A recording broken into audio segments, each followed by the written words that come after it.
大赦国际发起请愿书活动，呼吁中国政府确保在孩子选择的情况下，允许他们离开中国，以便他们尽快与身处国外的父母及兄弟姐妹团聚。据报道，大赦国际称，东突厥散的维吾尔和其他少数民族受到前所未有的镇压，维吾尔父母被迫与子女分离两地。请一起发声，要求中国政府允许子女可以与父母团聚。我们将于4月底将收集的联署总数递交给中国政府。大赦国际在上月发布的一份报告中称，几十年来，许多维吾尔人在东突厥散经历了系统性和民族和宗教歧视。自2014年以来，东突厥散大举扩张了警力，并实行全面监控。这也是当局公开宣布反恐人民战争和打击宗教极端主义行动的一部分。监控和社会控制措施在2016年开始迅速扩展。2017年，当地的维吾尔人、哈萨克人和其他以穆斯林为主的民族的处境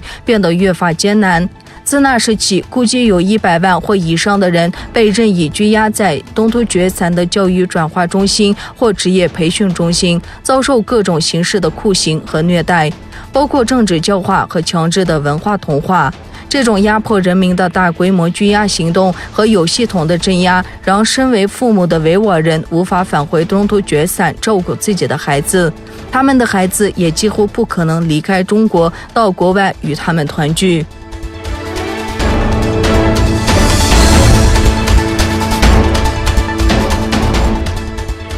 日本近来对中国军队在东海和南海表现出强势姿态深感不安，日本为此加速了与盟国军事合作的步伐。日本防卫大臣岸信介4月23日宣布，5月11日到17日，美军、法军将与日本自卫队在日本本土西南部的九州一带进行联合演习。日本共同社报道，3国联合演习可视为对中国海洋令人不安的扩张行动进行牵制。岸信夫还表示，航空部队也将参加演习，在九州西方的海域与空域进行。同时，法军海军与海上自卫队也将进行共同演习，以强化3国之间的军事合作，进一步提高日本自卫队防卫岛屿的战术与能力。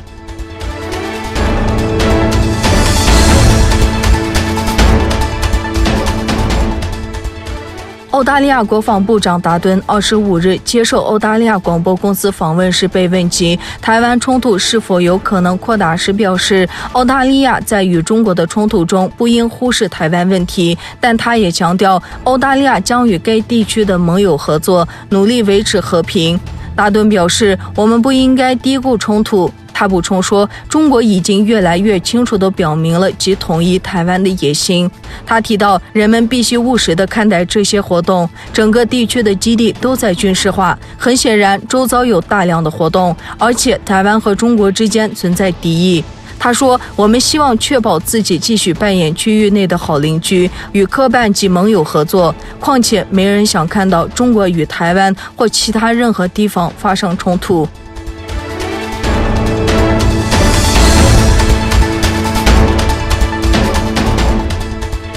中国外交部发言人王文炳26日主持外交部例行记者会，有记者提问，近期美国对俄出台大规模制裁，驱逐10名俄外交官，一些欧洲国家也相继驱逐多名俄外交官，俄方采取了必要回应措施，请问中方对此如何评价？王文炳表示，中方历来主张国与国之间通过平等协商妥善解决分歧，我们反对动机使用单边制裁或以制裁相威胁，这是强权霸凌的做法，不得人心，日益遭到抵制和反对。中俄是新时代全面战略协作伙伴关系，在维护各自主权安全和发展利益上，双方将继续互相理解、互相支持。